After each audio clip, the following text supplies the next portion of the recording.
5 and change. I have an urgent message for you, gentlemen. This episode is brought to you by Manscaped. The brand that took your balls to space is now launching them into the ultrasphere. Introducing the Lawnmower 5.0 Ultra, featuring a new cutting-edge design and next-generation dual skin-safe blade heads for different shaves. It's pretty much a spaceship to take your boys downstairs to the next level. Join the 9 million men worldwide who trust Manscaped with the brand new Lawnmower 5.0 Ultra by going to manscaped.com for 20% off to get free shipping with the code Bucknuts. Manscaped's 5th generation trimmer features 2 next-gen interchangeable skin-safe blade heads. No more wet shaving down there. This bad boy also features dual LED spotlights to provide contrast on multiple skin tones. We're talking 3 length setting cones for all your desired lengths. Taking it on the go, Manscaped has you covered. This puppy comes with a travel case and even a travel lock feature to avoid any accidental powering and or weird looks in the airport. Get 20% off and free shipping with the code Bucknuts at manscaped.com. That's 20% off plus free shipping with the code Bucknuts at manscaped.com. Your balls have been through enough. It's time to go ultra with Manscaped. Not getting that 30 seconds back. All right. Welcome in to William J. Kurelic and Mark Porter. Gentlemen, a lot has taken place since we last convened. Ohio State went to West Lafayette and earned a much-needed win over Purdue. But there's been a bunch on the recruiting front, and there's a bunch coming up. So we will start by quickly looking back. Bill, Ohio State added a commitment from Baltimore native St. Francis High's Blake Woodby. He had a very impressive offer list. We kind of thought this was going to happen, and he came through. Your impressions of the addition of Blake Woodby out of Maryland? Well, he's a physical corner who covers well and comes from a great program. It's a great start for the potentially fantastic, spectacular defensive back haul the Buckeyes could get for 2025. Now you got Blake Woodby starting it off. You've got Tavien Sanchez, who will be at Ohio State again this weekend, who he and his family like Ohio State a lot, and he is absolutely as good as it gets as advertised. I've seen him in person.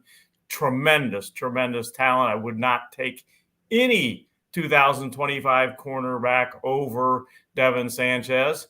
Dorian Brew is a possibility. Trey McNutt, who I loved when I saw him play earlier this season, and Mark Zachary. I mean, the possibilities at corner for Ohio State for 2025 are incredible. Trey McNutt, by the way, safety too as well, and things look pretty good there. Fahim Delane, tremendous safety, is going to be at Ohio State this Saturday. So great start. And you also now finally have a foothold in the St. Francis program. Talent galore there. And Blake Woodby will be the first St. Francis guy to ever sign with Ohio State. So good things there, certainly. Used to be the Gilman School in Baltimore, had all the players. That's moved over to St. Francis. Biff Poggi used to be in there, and I believe he's the coach like down in Charlotte or Coastal Carolina or something like that now. So definitely good you get a foothold in the private school scene in Baltimore, because the public school scene is not that great. So they have a concentrated talent down there, and they're working out. All right, Bill, I'm going to go back to you here, and then Mark, you can follow up. Bill, you got a chance to see Tavien St. Clair play this past weekend. As much as we talk about anybody else, we may talk about Tavien St. Clair more now going forward, because we have another year and a half with him here, and then however many years as quarterback of the Buckeyes. Your thoughts? A little bit different situation for Tavien. He's not playing the highest level of competition, so I think there's always kind of the microscope on him. What did you see?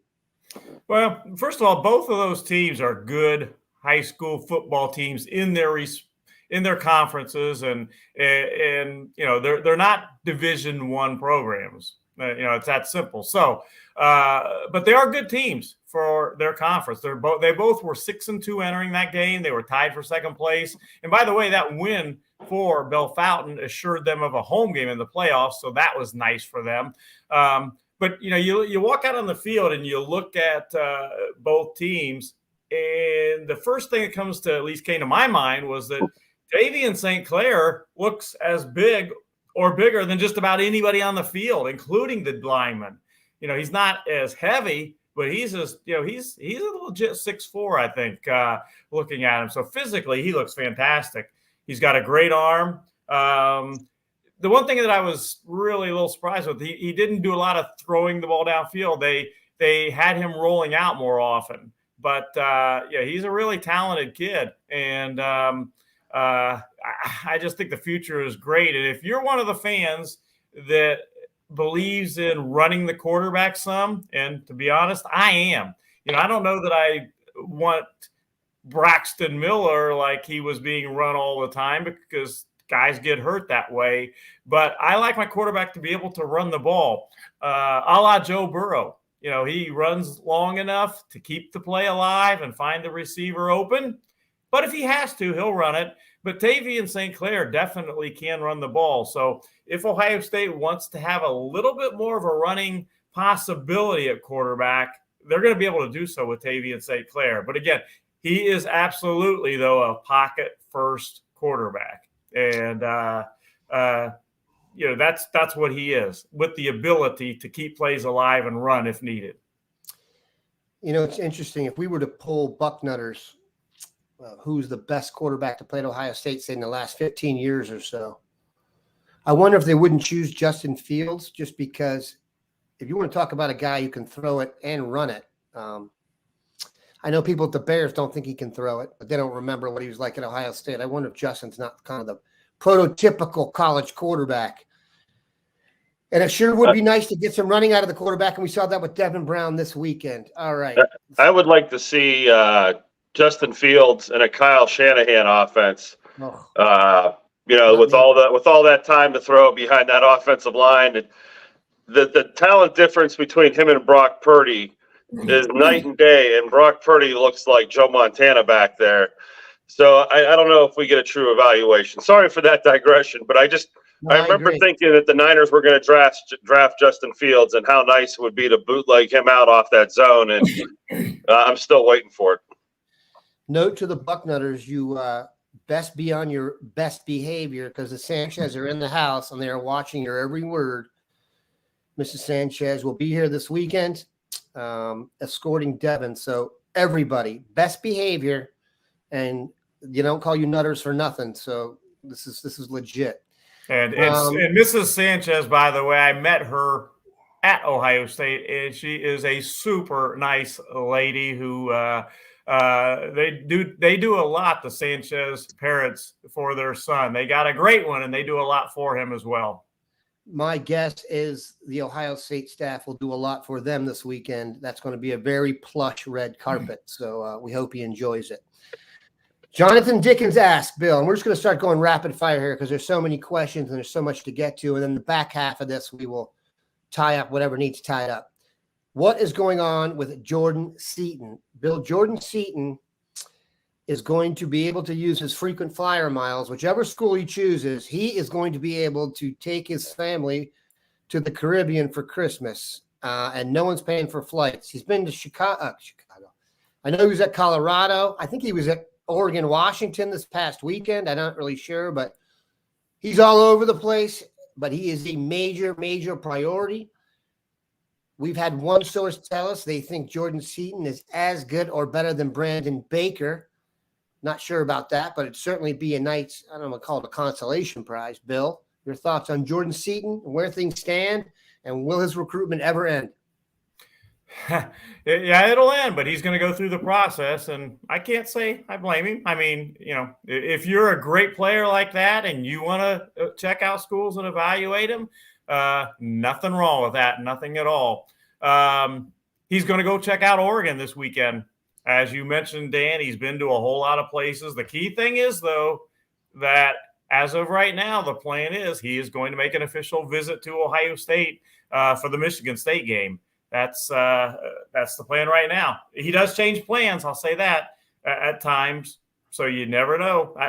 But he is scheduled to visit Ohio State, and he's got Ohio State very late in the visit process, so to speak. So we'll see what happens.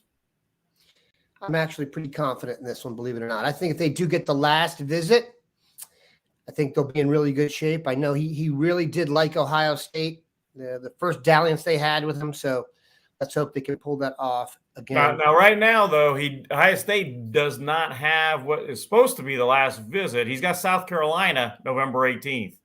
So, again, they got him late in the process, just not necessarily last. So Jordan Seatan is a Washington, D.C. area native, and you don't need me to tell you what South Carolina is doing in the DMV. So that actually is kind of troubling. I may have to double back on my positive vibes there, thanks to the dean. All right. Let's get this going here. We had a chance to do the eye in the sky yesterday from the game against Purdue. And generally, the big thing that came out of the show yesterday, and the topics tend to bust out, Mark. Here's my question for you. You've seen multiple running backs play for Ohio State this year, and it's now become the question of why isn't Dallan Hayden playing anymore? The general vibe is that, and we didn't really focus on this in the Buckeye in the Sky, is that he's not good in pass protection, and that's why he's not playing. To my eye, he is the most natural halfback on the team. If you have trouble creating holes consistently, you would want the running back who consistently hits the holes that are there. So is my eye test accurate? Your thoughts on Dallan Hayden? Did you catch him being a liability in pass pro? And if Mark Porter was making Ryan Day money, who would he have at running back? 3 good questions. I wouldn't use Purdue as my case study for is he the man? You know, a lot of good running backs will come in against Purdue and look a little better than they would look. I did notice our offensive line was coming off the ball. They've either been watching the podcast or reading the clippings. They had a little extra pop in their butts. Okay. He does look like a smooth, gliding running back that's just out there for a jog, and he kind of weaves in and out of the holes. It looks easy for him running the ball, and that's an effortless trait, and I think that's what appeals to most people with him. I did see a highlight package on the web that I didn't make that was him doing a lot of blocking, and they tried to show some clips, and some of the things they showed were assignment-related errors in pass pro, which is almost more deadly than not being able to block.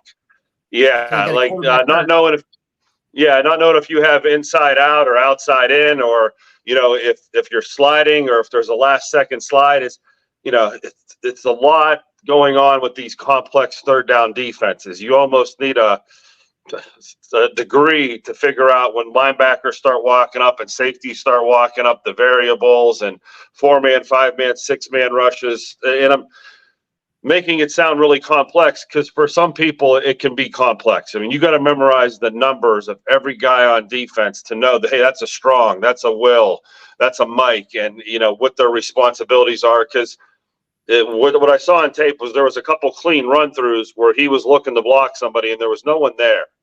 So that's the type of stuff that coaches fear. Like, hey, in practice you did it right all week. We went out there and bullets were flying and we had a couple run-throughs. So I don't know if it's as much of his pass blocking. No more than any other tailback struggles with pass blocking. 200-pound guys aren't meant to take on defensive linemen who weigh 300, and they usually never do. But those linebackers at 240, 230 bring a load when they're coming. So I don't want to say he's that weak of a blocker, but I just saw some other things on film that I think people more are alluding to. If I was the Coach Day, he has a stable.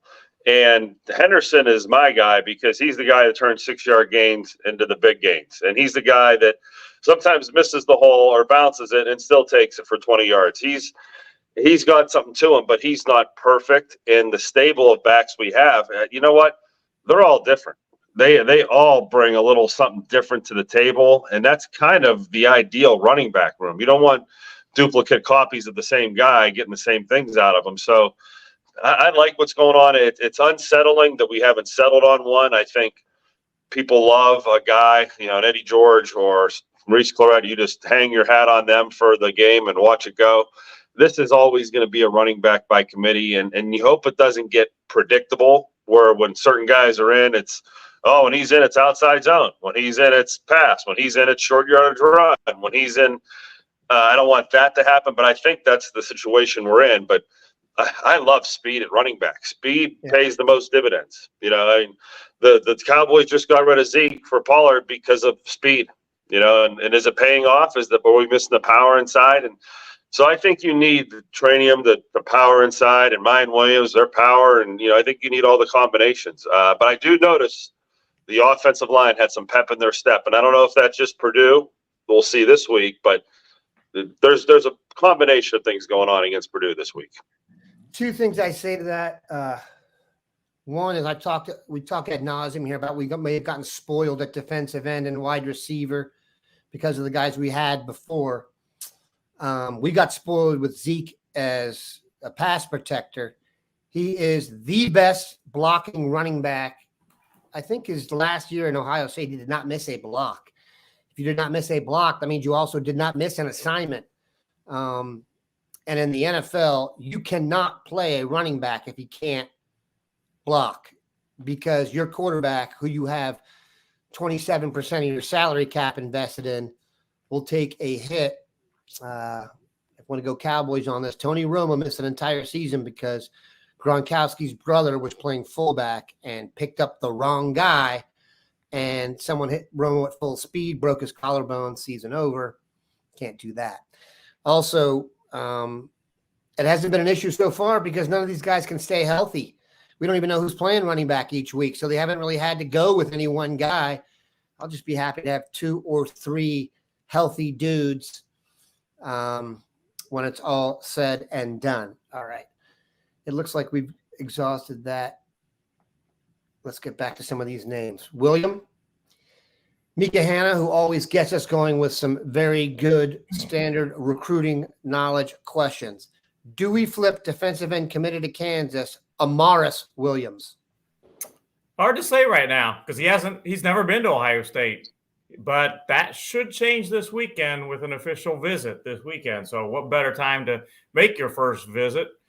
But let's wait and see what happens on the visit. I can tell you that there are people in Florida that they still feel pretty good that he's going to stay with Florida. But again, we don't know until he makes that for at least that first visit to Ohio State. I think that there's a reasonable chance that it could happen. But again, I would hold off saying yes or no until he at least makes the visit. Bill, Mark, you can chime in on this if you've heard anything. Are we in talks with Elijah Rushing at all? Mark, this isn't yours. Be the next one. You're Elijah King. I get my Elijahs mixed up. Elijah Rushing, I believe, is the Arizona kid who was committed, decommitted, and is now expected to go to Oregon. Bill. Yeah, I just don't see Ohio State there. I mean, I didn't see it from the beginning. I saw Elijah Rushing way back when he was at Ohio State, talked to him and all that, and I've just never got the vibe that from the beginning that Ohio State was a top school for him, and I still don't feel like he's going to end up at Ohio State. All right. The Elijah King question. Yeah. I am in talks with. I'm in talks with the Lincoln people right now about getting a sideline pass. I was told that there are over 200 people that are applying for credentials for the game this week.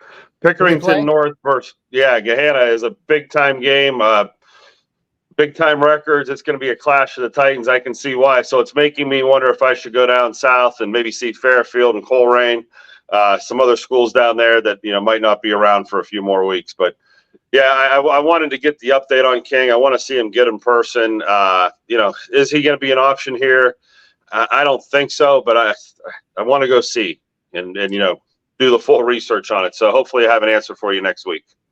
Charles White, I'm not sure it's the USC running back of the late 70s who was absolutely my favorite player of all time until I was brainwashed elsewhere. Believe it or not, Marcus Allen was his fullback. And I believe he had a cup of coffee with the Browns, Bill, but I don't think this is him.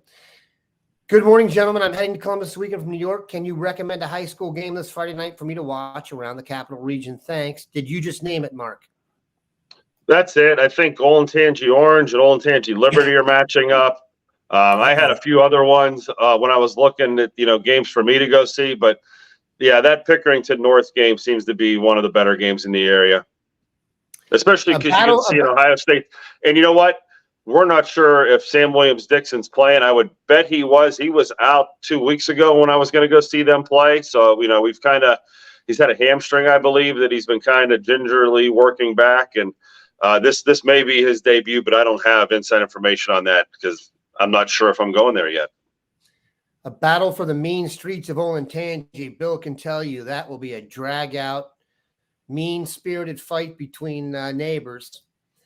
Yeah. One thing that Mark mentioned in the debut, I think Mark meant re-debut. Sam Williams has played some this year. He has not missed the whole season. He had one game where he had 164, 174 yards rushing. He just, like Mark said, he got an injury, a hamstring type injury, and he has been out for a little bit. Mike Schaefer. Recruiting, we'll lead this into, Bill, you can kind of give an overview of the red carpet expectations. Recruiting priorities at this weekend's game, Mike asks. Also, how much access do these guys get to the locker room, pregame talks, etc.? William?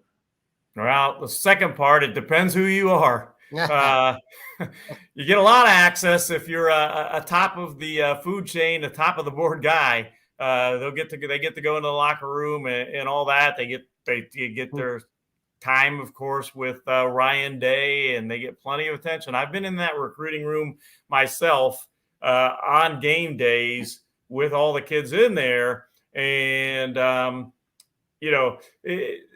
coaches know who's going to be there, obviously, in advance, and they make sure if you look at a top of the board guy, he's getting plenty of attention from the coaching staff and everybody else sitting in that recruiting room.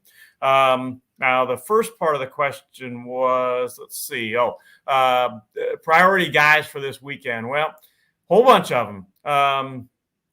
First of all, almost all of the Ohio State commitments, not quite all of them, but a high portion of the 24, 25, and 26 commitments will be at that game this weekend. In fact, I put an updated article last night on our site that Bucknutters can read. And over 3/4 of the commitments for the three classes combined will be at that game this weekend. As far as uncommitted prospects, we've talked about Amaris Williams, who I expect to be there. He certainly is a headliner. We've talked about Devin Sanchez. He's as good as it gets for the class of 2025. He is going to be there this weekend. Going back, Marquise Davis, 2025 running back from Cleveland, will be there. Staying in Cleveland, you've got Trey McNutt planning to be there. Luca Gilbert down in Cincinnati, Carter Lowe in Toledo, Justin Hill from Cincinnati area. You've got some great linebackers going to be there. Eli Lee from Akron, who I will have on commitment watch. I love Ohio State for him. You've got DJ McClary. You got Elijah Melendez, Nicole McHale, Nasir Wyatt, all top linebackers. You got Fahim Delane, the safety, planning to be there. Devin Williams, a corner from Buford, planning to be there. So, in all that, I probably forgot a name or two, but and there will be some. There's always a guy, one or two guys that you don't necessarily expect to be there. It's only Tuesday, and then come Wednesday, Thursday, Friday, you find out he's going to be there. I did London Merritt, defensive end from Atlanta, great prospect. Amari Williams, the H-back, or Amari Winston, the H-back. Talked to him last night. He's not 100% sure that he's going to be there or not, but he may well be there. And I see Jeremiah Smith's name come up. He is one of those many commitments that are going to be in the house. So going to be a huge, huge weekend, Bucknutters. Jeremiah Smith, of course, passed Dylan Raiola in the last top 247 rankings. He is now the #1 player in the class overall. I haven't mentioned Deshaun Montgomery, 2025 wide receiver that Ohio State has offered. Another one. He's going to make a weekend out of it, by the way. He's getting to Ohio State, flying in Friday or Saturday morning, and he's staying until Sunday evening. All right. Now the most important thing we've learned on here is North Shore High School has scheduled their game this week properly on a Thursday night so Devin can travel comfortably to Ohio State for the weekend. You can tune in and watch Devin do his thing on YouTube. Generally speaking, with YouTube, if you put in North Shore football, my guess is North Shore Football Houston and hit the live button, that will come up. But let's see if there's any other information on here about that. There's not. All right, but yeah. Don't bother Miss Sanchez with that kind of stuff, guys. All right, get to the Google and do it yourself. Jeez. All right, Bill. Another question for you, and I only ask this because I wonder if this guy they're talking about, his dad was literally one of the toughest swear words I've ever seen on a football field. I'm not sure if there was any one human being totally healthy that I wouldn't want to tackle in a football game. It wouldn't be Brandon Jacobs. So it's not surprising his son is a left tackle prospect. Hey, Mark and Bill, do you know if OSU is interested in Braden Jacobs, left tackle for Buford, 2026 graduate son of Brandon Jacobs? And by the way, he chose Gwinnett County to have his son go to football. Buford, the names are Dylan Raiola is the quarterback at his high school. So there you have it. William, do you know the name? Are we ahead enough on 2026? And if not, I'd like to put in my 2 cents to recruit Braden Jacobs. Sir? Well, Braden Jacobs actually is a 2025 guy. Even better. Yeah. He's here sooner. He's got a whole lot of offers, including Ohio State. So if he's got an Ohio State offer, Ohio State's interested. Yeah, he's a 6'7", 310-pound offensive tackle, 2025. From Buford High School, and we know Buford. So, yeah, he's on the radar screen, absolutely. So you're talking Buford High School, Brandon Jacobs' child.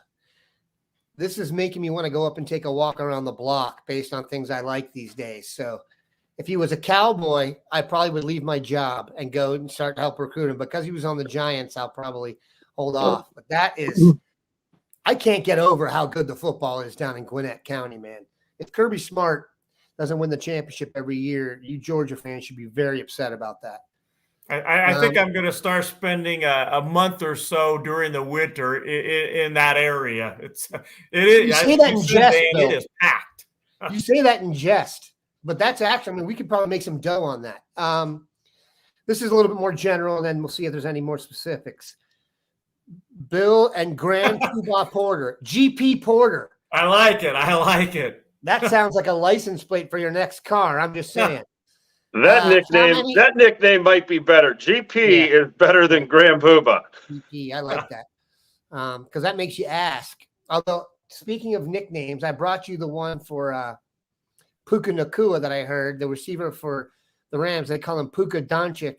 I don't know who came up with this one for Kate Stover, but I love it. Farmer Gronk. That's a good nickname. Farmer Gronk? Are you kidding me? That's spectacular. Especially if you've seen him on the tractor.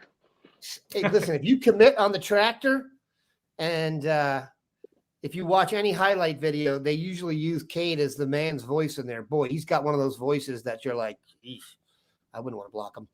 Bill and GP Porter. I cannot say that enough. How many NFL Hall of Famers have you gotten to scout when they were in high school?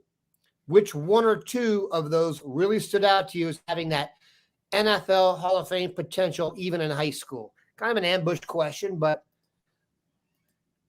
Mark, we'll let you go first. Boy, I'd have to go. These are the best players you've seen in high school. Yeah, I was going to say, I really started this in about 2005. And my first assignment was Brandon Sane in a state championship game to go back to that time period. I don't know if anyone I've seen since then has played a long enough NFL career and has been out of the NFL long enough to be in the Hall of Fame. And if they have, like, let's do this. The Hall of Famer that I was closest to was Jason Taylor, because I had to block him for a couple of years when I was a tight end at Kent State. So there's my closest feelings to a guy in a yellow jacket. And I will say Jason Taylor was a homeschool kid who went to Akron to play basketball. In his first couple of years, he was probably 6'5", 200 pounds. And I'd love to show you those game films of Mark Porter versus a Hall of Famer against a 200-pounder. But I would not like to show you the game films when he was 240 or 250 pounds a few years later. You could see where the Hall of Fame career was starting. I've seen a lot of good ones. Yeah, I mean, go ahead. Go ahead. I mean, it's really – I get asked this question a lot, and I go to like a brain freeze where, oh my gosh, hundreds, all of them. Any guy that's ever been to the NFL I've watched in high school, it boggles my mind sometimes. Maybe Bill will help jar something, but Hall of Fame might be too soon for me. Yeah, Bill, I would have trouble blocking Joy Taylor. And now we're watching Mason Taylor, Jason Taylor's son, who's a NFL prospect at tight end for LSU. Bill, guess who's not getting the excuse of not having seen guys for long enough? Dean. I know you've seen Orlando Pace, so we can start with that one and build from there. Yeah, the thing is, I can't honestly tell you who all's in the Hall of Fame. I really don't follow it that closely. But I'll tell you what, and I've said it on this show more than once, the two best guys, well, in Ohio at least, that I would put at the very top of my list, Orlando, the Big O Pace, and then Andy, the Big Cat Katzenmoyer. Now, Katzenmoyer is not in the Hall of Fame, but Orlando's, I got to say, is number one on my list. And as far as other guys, I really don't know which ones are in the Hall of Fame, to be honest. That's the problem there. Robert Smith is not in the Hall of Fame, but he was certainly an incredibly great high school football player, no doubt.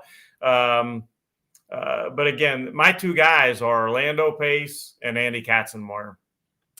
I've always said Marshawn Lattimore was a jump off the field electric player that I would like brag to people about, like, oh, you got to see this guy. He's really one. And, Braxton Miller's not a Hall of Fame guy, but boy, in high school watching him, he was as close to Michael Vick at a time where Michael Vick was the rage, where you're like, oh my gosh, look at this kid just destroy football fields. Seen some great defensive ends come through in our time. So, but boy, I know I hate answering this question because I know I'm probably leaving out two or three guys. I know I just heard on the radio, I think Kyle Schwarber hit a first swing at bat home run. He registered on Scouting Ohio at one point in time from Middletown as a middle linebacker, and was one of those things where, hey, Mr. Porter, can you help me get recruited for football?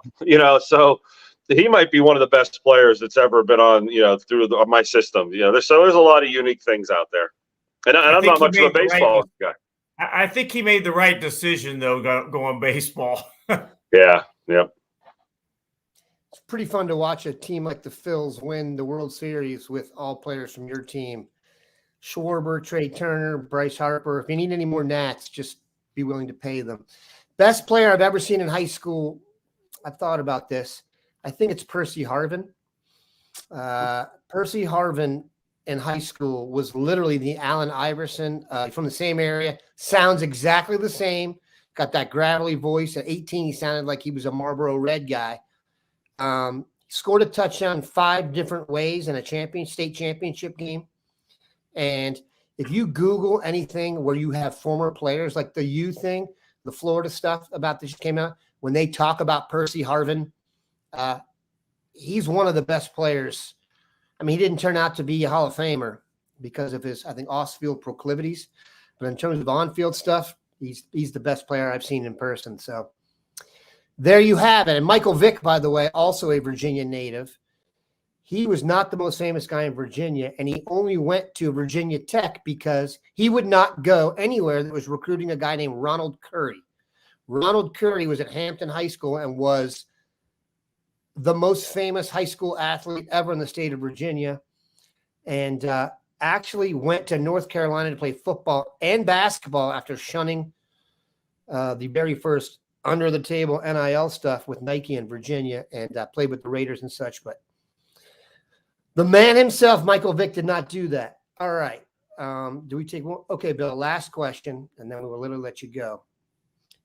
We'd be remiss if we didn't ask about him. What is the situation with Booker Pickett? I haven't heard his name as much lately, Bill. Has the Booker Pickett ship sailed? Well, I will say somebody asked me about him yesterday and said that they had seen somewhere else, whatever, that he was going to be at Ohio State this weekend. That is not correct. Booker Pickett is not going to be at Ohio State this weekend. They've got other guys on the board ahead of him right now. Amaris Williams, and then the kid, and again, Amaris Williams is these two guys are more defensive end edges. Booker Pickett is a linebacker edge guy. But the guys that they are really looking at right now to play on the edge are Amaris Williams and Deshaun Warner, and had an article about Deshaun Warner yesterday on Bucknuts that he is probably, I think he'll end up visiting Ohio State for the Michigan State game. He is not going to be at Ohio State this weekend. But again, Booker Pickett is not somebody that will be at Ohio State this weekend. I remember these guys because that's my high school. I'm class of 89. I think Ricky Powers was Akron Buchtel or Buchtel. How do you pronounce it correctly? He was a stud, went to Maryland. Those two guys were like mentioned hand in hand. You know, Robert Smith was kind of known because I actually lived in college with some guys from St. Joe's, and he was from Euclid and didn't go private school. That's facts. And this nickname, that is Allen Iverson's nickname. If you know what people call him back home, they call him Bubba Chuck. His first debut in the D.C. area was in the Kenner League in the summer, playing for the Tombs Bar, 30 in the first half. And I was a bouncer at the Tombs that summer. We digress. It's what we do here. We'll have tons more stuff coming this week. Keep in mind, we will have a complete red carpet rundown on Thursday's show.